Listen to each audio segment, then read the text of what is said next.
Did you ever play that game Hot Lava when you're a kid, where if you touch the floor, you're out because you have to climb around on the furniture and figure out ways to get across the room without touching the floor because the floor is hot lava?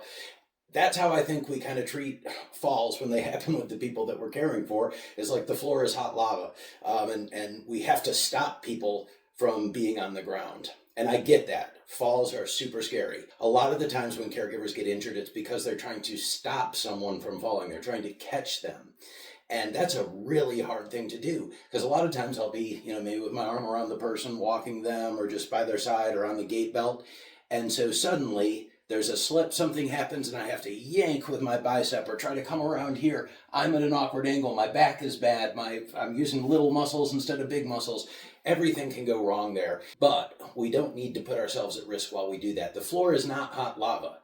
And the goal is to prevent impact, not to prevent being on the floor. And that's a much easier thing to sustain, to create a controlled set down on the floor rather than pulling someone out of the air.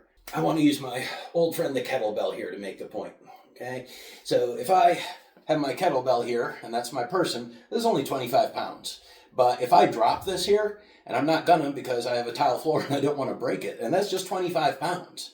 But coming from just maybe 3 feet off the ground, that's gonna make a tremendous impact.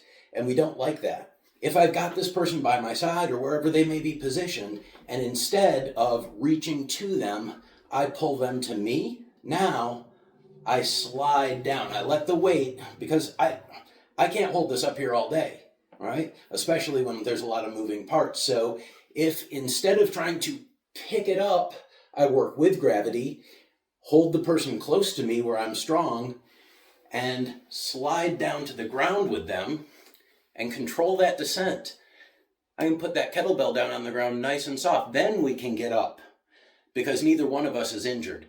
So remember, just going to the ground is not really a problem. The problem is the impact that's created. If we can mitigate that impact, then we can create a controlled fall, which is something that we can protect people throughout.